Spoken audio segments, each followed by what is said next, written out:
America ने पश्चिम Asia यानी कि मिडिल ईस्ट से अपनी गैर जरूरी स्टाफ, अतिरिक्त सैनिकों और उनके परिजनों को निकालने का बड़ा फैसला लिया है। यह फैसला ऐसे समय पर लिया गया है जब अमेरिका और ईरान के बीच परमाणु समझौते को लेकर तनातनी अपनी चरम पर है। अमेरिकी राष्ट्रपति डोनाल्ड ट्रंप ने इस कदम को सुरक्षा कारणों से जरूरी बताया है। उन्होंने साफ कहा कि पश्चिम एशिया एक खतरनाक जगह हो सकती है और हमने एहतियातन अपने लोगों को बाहर निकालने का नोटिस दिया है। रॉयटर्स की रिपोर्ट के अनुसार अमेरिका विशेष रूप से इराक स्थित अपने दूतावास से कर्मचारियों को हटाने की तैयारी कर रहा है। इसके साथ ही बहरीन और कुवैत में तैनात सैनिकों के परिवारों को भी अमेरिका लौटने का आदेश दिया गया है।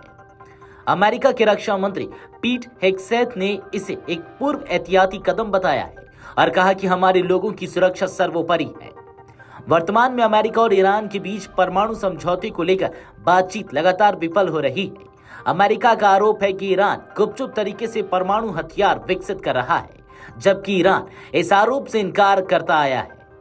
राष्ट्रपति ट्रंप ने स्पष्ट किया कि अमेरिका किसी भी कीमत पर ईरान को परमाणु हथियार विकसित करने की अनुमति नहीं देगा। ट्रंप ने कहा, हम बहुत साफ हैं, ईरान के पास परमाणु हथियार नहीं हो सकती। अगर समझौता नहीं होता तो विकल्प खुले हैं। इस बयान से यह स्पष्ट संकेत मिला कि अमेरिका सैन्य कार्रवाई तक का रास्ता अपना सकता है। इस बीच ईरान ने भी अमेरिका को चेतावनी दी है। ईरानी रक्षा मंत्री ने कहा कि अगर संघर्ष शुरू हुआ तो अमेरिका को पश्चिम एशिया छोड़ना पड़ेगा और उनके सैन्य ठिकाने मिसाइलों की जद में हो। अमेरिकी विदेश विभाग ने बहरीन और कुवैत में तैनात सैनिकों के परिवारों को स्वैच्छिक वापसी की अनुमति दे दी है।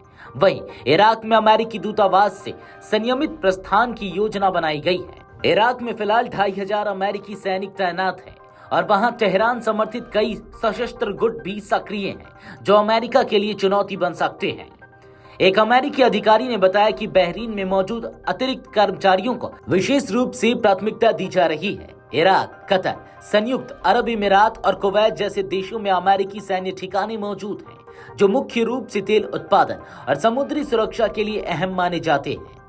ब्रिटेन की समुद्री एजेंसी ने भी चेतावनी दी है कि पश्चिम एशिया में सैन्य गतिविधियां तेज होने वाली हैं, जिससे समुद्री मार्गों पर जहाजों की आवाजाही पर असर पड़ सकता है।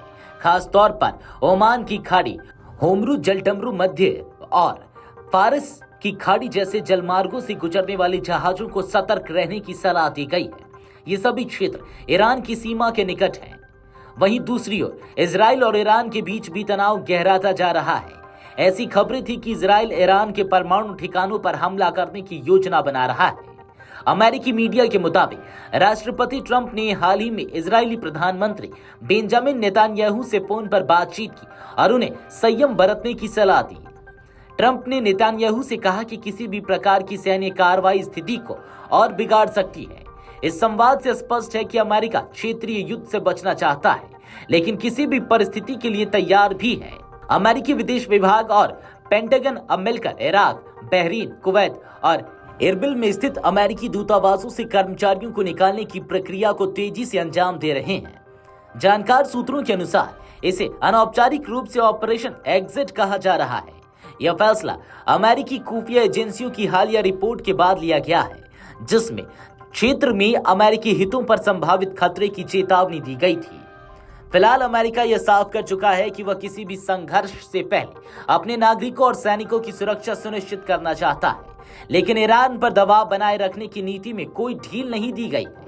विशेषज्ञों का मानना है कि अगर परमाणु वार्ता विफल होती है और इजराइल या अमेरिका किसी सैन्य कार्रवाई की ओर बढ़ते हैं तो पूरा पश्चिम एशिया युद्ध की चपेट में आ सकता है।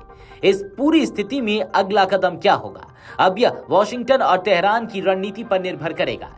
लेकिन एक बात तय है, तनाव तेजी से बढ़ रहा है और अमेरिका अब खुलकर इसे एक संभावित खतरे की स्थिति मान चुका है।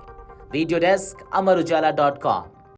अगर आप ये वीडियो YouTube पर देख रहे हैं तो हमारे चैनल को सब्सक्राइब कर बेल आइकन दबाएं और Facebook पर देख रहे हैं तो हमारे पेज को लाइक करें।